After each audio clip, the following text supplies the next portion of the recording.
Hi all, welcome to my channel. ഇന്നത്തെ video നല്ല ഒരു കഥയാണ്.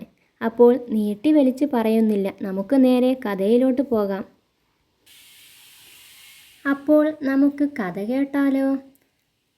കഥയുടെ പേരാണ് അമ്മയുടെ സ്നേഹം. അത് ഒരു ശാന്തമായ തടാകമായിരുന്നു.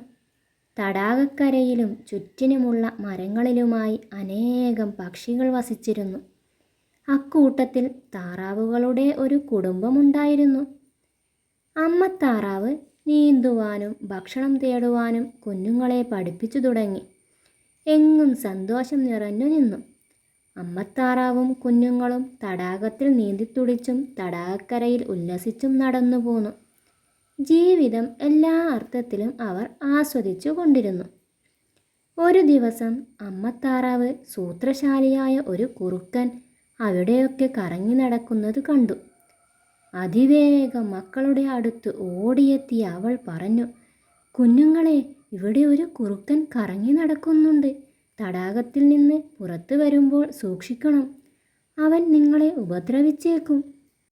മക്കളെല്ലാവരും ഒരേ സ്വരത്തിൽ പറഞ്ഞു, ഞങ്ങൾ നോക്കിക്കൊള്ളാം അമ്മേ. അപകടകാരിയായ കുറുക്കനിൽ നിന്നും മക്കളെ കാത്തു സൂക്ഷിക്കുന്നതിനായി അമ്മത്താറാവ് എപ്പോഴും ശ്രദ്ധിച്ചു പോന്നു. അടുത്ത ദിവസം അമ്മത്താറാവ് കണ്ടത് തൻ്റെ മക്കൾക്ക് തൊട്ടരികിൽ പതുങ്ങിയിരിക്കുന്ന കുറുക്കനെയാണ്.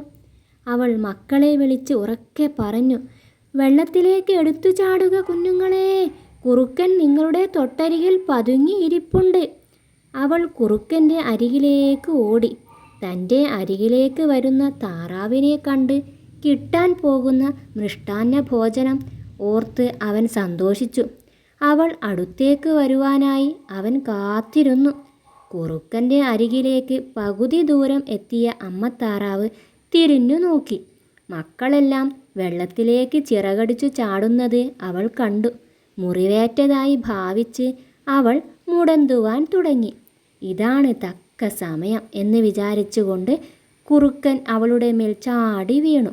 അവസാന നിമിഷം വരെ കാത്തിരുന്ന അവൾ തൻ്റെ എല്ലാ ശക്തിയും സംഭരിച്ച് വെള്ളത്തിലേക്ക് ചാടി.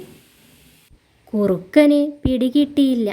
അമ്മത്താറാവും മക്കളും വെള്ളത്തിൽ നീന്തിത്തുടിക്കുന്നത് കുറുക്കൻ കണ്ടു.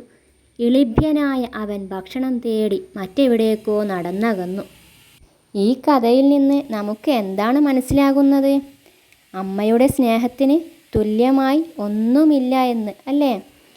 അപ്പോൾ നല്ലൊരു കഥയുമായി വീണ്ടും അടുത്ത വീഡിയോയിൽ കാണാം.